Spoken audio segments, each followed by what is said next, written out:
Oh, what a tough loss for the Vikings. Hello, everybody. Terry Bennett here on the Lago Vista Football Show. As the Vikings fall in an absolute thriller to Salado, 29-28 in overtime. Just what a weird game it was. So many turnovers. The offense was moving the ball very well. Then they would turn the ball over. You got to give the defense credit, only giving up 29 points when you add the fact that the Lago Vista offense gave Salado 7 more possessions, basically, with the turnovers.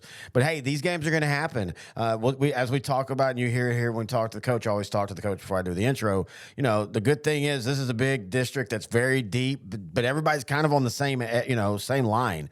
Nobody was going to win district this year with an unbeaten record, in my opinion. I don't think Wimberley's good enough. I don't think Gerald's good enough. I don't think Salado's good enough. They're the 3 with the 1-0 records. And I don't mean that they're bad. I'm saying I don't think they are all that much heads and shoulders above everybody else. I mean, again, Salado wins 1 point in overtime, going for 2. Wimberley, I mean, to be fair, all of Wimberley's season so far, win and losses have been hang-ons. They come back ferociously against Canyon Lake and won in week 1, 36-35. They beat Fredericksburg by 3. They lose to Austin LBJ 34-33 after being down by a lot and furiously coming back just to fall short. They lose to Lampasas in a late thriller, and then last week, them and Navarro go back and forth before Wimberley's able to hold on 31-28. Now, maybe the law of averages will stay good for them in the games that matter, but it just goes to point how close this district is. And, yeah, the one loss, and especially when you're 0-1, it's just a weird start to the district season. You might feel that your back's against the wall a little bit more, and it is, but you're going to have a chance to crawl back into not only the playoffs, but mainly and still the district championship. All right, we're going to do what we always do, and that's when we come back. It's the head coach of Lago Vista, Coach Creighton Phillips, right here on the Lago Vista Football Show, brought to you by the Booster Club.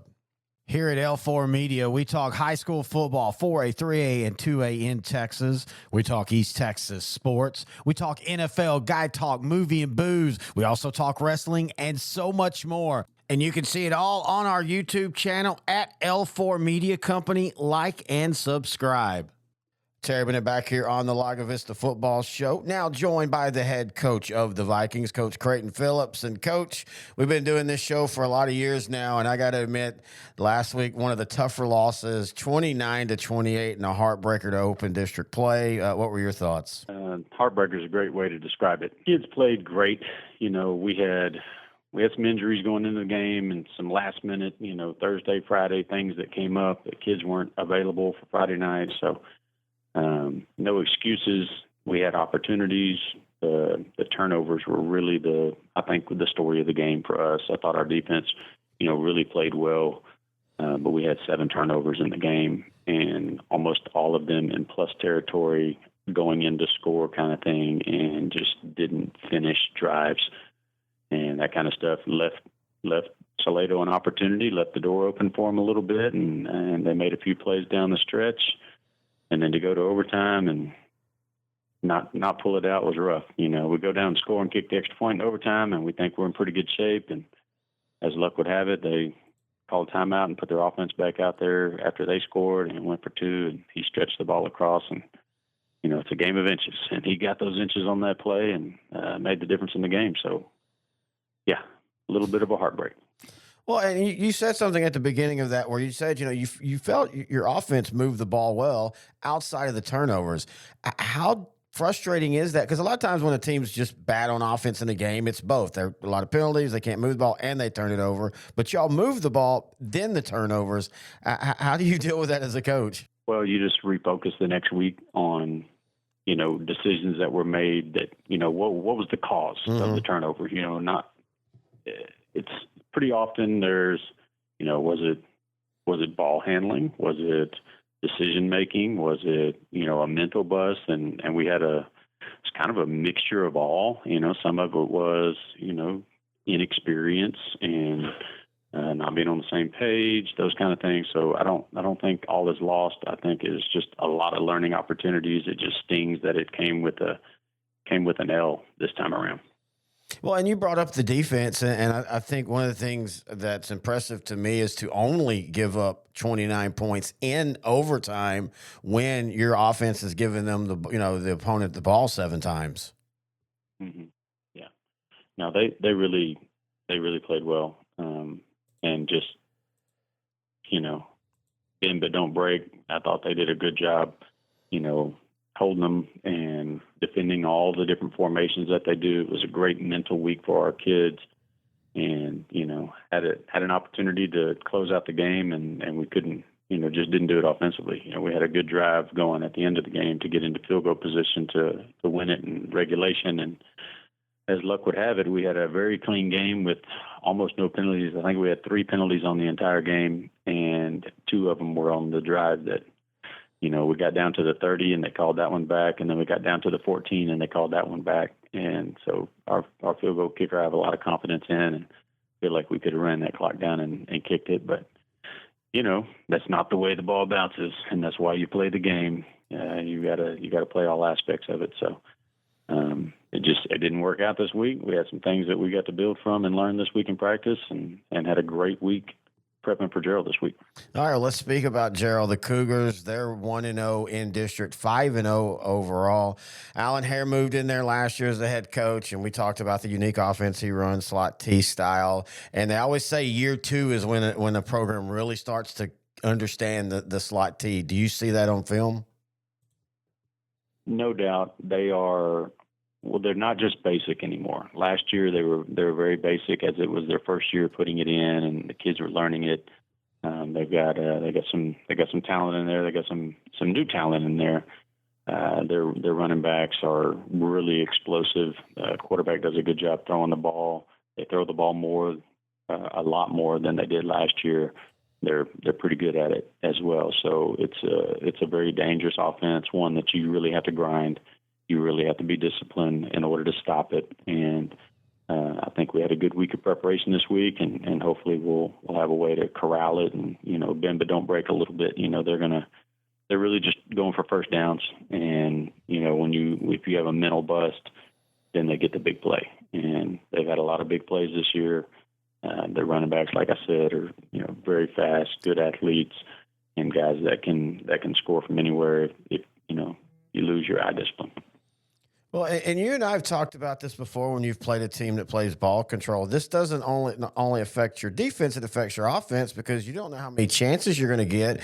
And you and I have talked about how, as a coach, you have to figure out that balance of we want to play within our offense, we want to take chances, but we don't want to have too many 3 and outs giving it right back to the defense.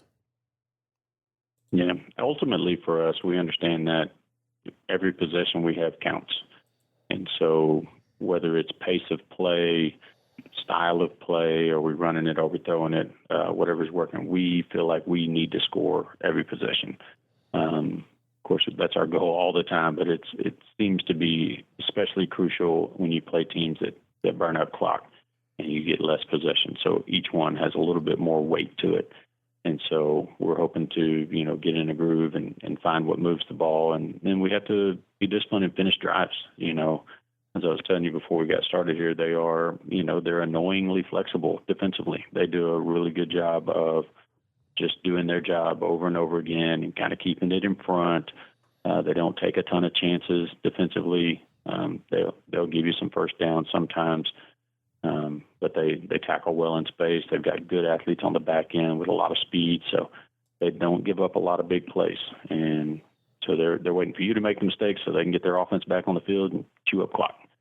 And so that is the challenge this week. Well, and the great thing about 13-4A Division II, it's tough, but it's a bigger district, so you can have a stumble, and especially if you can beat Gerald, who's 1-0, you take them out of the undefeated, you're right back there in the race. This isn't like a 4 team where one loss and you're basically out of the district championship race. Yeah. No, this is cliche. Take it one week at a time, because each one can be the difference in making the playoffs and not. But you do have an opportunity. All is not lost, because you lost a district ball game. I think our district is, just looking at scores, looking at it on paper and what video I've seen, probably the most level playing field that we've had since I've been here. I think there's a lot of talent, and I think anybody can beat anybody, and there's no clear-cut best team that's just going to run the table. I think it's going to be a battle each and every week, and I would be surprised if anybody gets out of this district unscathed. Here at L4 Media, we talk high school football, 4A, 3A, and 2A in Texas. We talk East Texas sports. We talk NFL, guy talk, movie and booze. We also talk wrestling and so much more. And you can see it all on our YouTube channel at L4 Media Company. Like and subscribe. As always, thanks to Coach Phillips for joining us. Sorry for the day late on going out. Some issues happened, so we had to reschedule till Friday. I do appreciate him for working with me on that. Just one of those things that happens, but glad we got this show in. I know it's a tough loss. It sucks to be 0-1, let's just be honest. But, man, you beat Gerald this week, and you're right back in it. I would not be shocked if Salado loses to Navarro. And again, that's not a knock on Salado. All these teams are so even, especially the first five. Now, we can talk about, where and Smithville fits in, and I know you want to say, well, what about Navarro? They are 1-4 and 0-1 in district. Yeah, but they lost to Canyon Lake, Lavernia, and Wimberley, and then a really good private school in San Antonio Prep. They have a tough schedule, and so them being 1-4 is not the same. And this is, again, no disrespect to Smithville. That's not the same as being 0-5 to Rockdale, Giddings, LaGrange, Caldwell.